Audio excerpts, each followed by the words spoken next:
পশ্চিমবাংলায় শাসক দলের দুই বিধায়কের দুটো চরিত্র আমি জনগণকে বলবো, যাতে আপনারা 26 সালে এই পরিবেশ বাংলার মুক্তি দেওয়ার ক্ষেত্রে আপনারা অগ্রণী ভূমিকা নেন। যে যা দল করেন না কেন, তাদেরকে ভাবতে হবে যে বাংলা আমরা পশ্চিমবঙ্গ কোন জায়গায় যাচ্ছে। এক হচ্ছে রফিকুর রহমান, আমডাঙ্গার এমএলএ। তিনি বলছেন যে আমাদের যে এখানে ধর্মীয় প্রতিষ্ঠান বা আস্থার জায়গা আছে, সেখানে যখন যখন মাইক বাজবে তখন দুর্গাপূজার মাইকটা বন্ধ রাখতে হবে। এ আমি কখনো শুনিনি পশ্চিমবঙ্গে। আমরা দুর্গাপূজার সঙ্গে প্রথম থেকে আছি। নিশ্চয় পুজো আমরা করি, এই মঞ্চে সাংস্কৃতিক অনুষ্ঠানে সব ধর্মের লোক থাকে। আমরা কখনো শুনিনি এই সাহস হয় থেকে কি বাংলাদেশের ছোঁয়াচে রোগ ঢুকে গেল এখানে। ইউনুস যা করছে ওখানে সেই রোগ কি ঢুকে গেল উৎসাহিত দেখে? পশ্চিমবাংলায় শাসক দলের দুই বিধায়কের দুটো চরিত্র আমি জনগণকে বলবো, যাতে আপনারা 26 সালে এই পরিবেশ বাংলার মুক্তি দেওয়ার ক্ষেত্রে আপনারা অগ্রণী ভূমিকা নেন। যে যা দল করেন না কেন, তাদেরকে ভাবতে হবে যে বাংলা আমরা পশ্চিমবঙ্গ কোন জায়গায় যাচ্ছে। এক হচ্ছে রফিকুর রহমান, আমডাঙ্গার এমএলএ। তিনি বলছেন যে আমাদের যে এখানে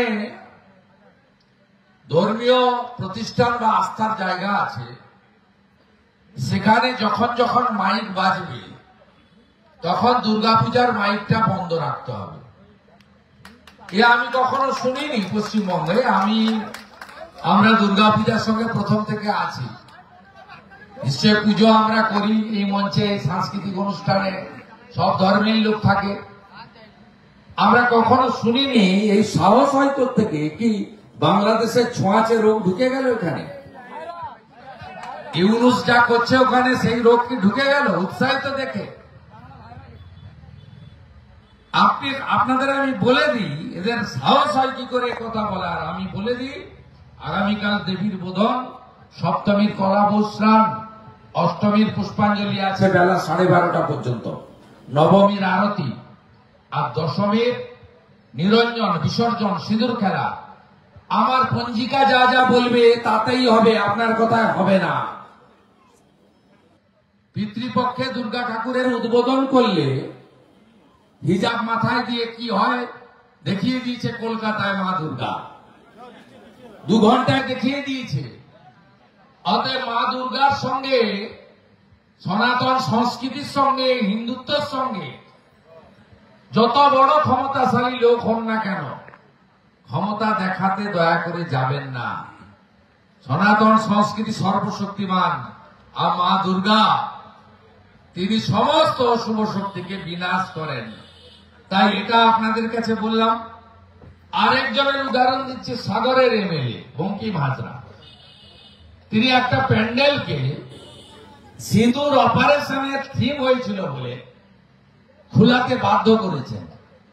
আরে অপারেশন সিঁদুর মানে কি? অপারেশন সিঁদুর মানে পহেলগ্রামে ধর্ম দেখে দেখে বস্ত্র সরিয়ে নিরীহ পর্যটকগুলোকে খুন করেছে তাদের স্ত্রী এবং বাচ্চার সামনে।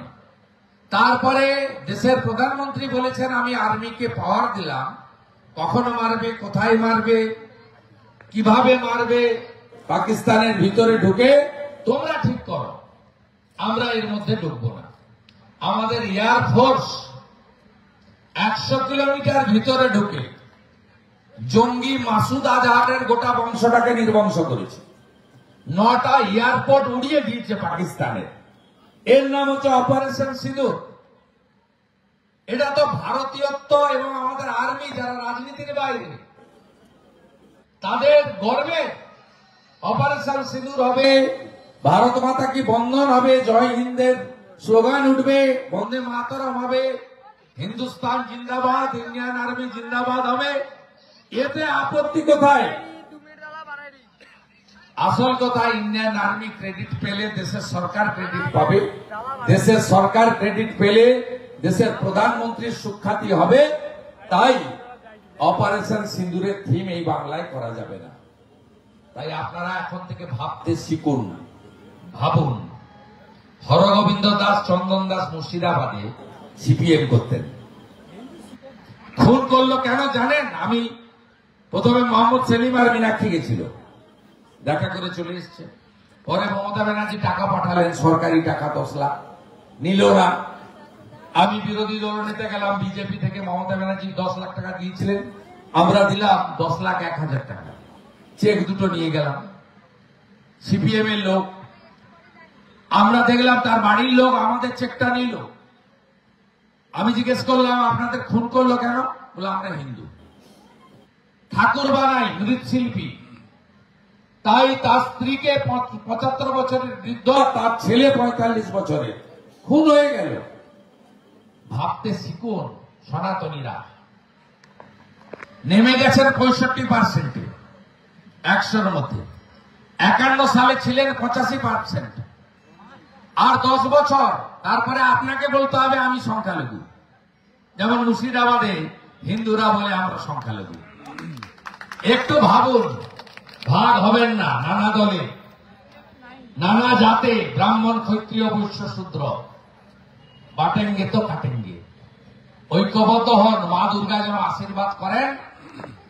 আমরা মায়ের কাছে এবারের প্রার্থনা, আমরা কেউ ভারত পিতা বলি না, ভারত মাতা বলি। আমাদেরই স্বামী বিবেকানন্দ অষ্টমীর দিন বেলুর মঠে কুমারী পূজা চালু করেছিলেন। মাতৃশক্তি না থাকলে আমরা কেউ পৃথিবীর আলো দেখতে পারতাম না। মেডিকেল কলেজের আরজিকরের অবহেলা থেকে পাঁশকুড়া মেডিকেল কলেজের সেবিকা, এগুলো কি পশ্চিমবাংলার পক্ষে গ্রহণযোগ্য, প্রশংসনীয়? এটা কি কোন সুস্থ মানুষের পক্ষে মেনে নেওয়া সম্ভব? আমার মা, আমার দিদি, আমার বোন এবং আমার কন্যা সুরক্ষিত নয়। মার কাছে অষ্টমীর দিন যখন পুষ্পাঞ্জলি দেবেন, বলবেন মা তোমার এই ত্রিশূলটা, তুমি এই অসুরকে বধ করেছ। এখনো বহু অসুর ঘুরে বেড়াচ্ছে, যারা এই কাজগুলো করে বেড়াচ্ছে তাদেরকে ধ্বংস মা তুমি করো, এবং তারা যেন ধ্বংস হয়, বাংলার মা, বোন, দিদি, কন্যা যাতে সুরক্ষিত থাকে। এই প্রার্থনা দেবী দুর্গার কাছে করে আপনাদের সকলকে আমি দুর্গোৎসবের শুভেচ্ছা জানিয়ে, আমাদের বড় সার্বজনীন দুর্গোৎসব কমিটি তার 25তম বর্ষে আমরা সুদৃশ্য এই আমাদের বৈদিক মণ্ডপ, এত সুন্দর অপরূপ মায়ের মূর্তি উন্মোচনের মধ্য দিয়ে আপনাদের কাছে আমরা এই দুর্গাপূজার শুভ সূচনা আজকে ঘটালাম।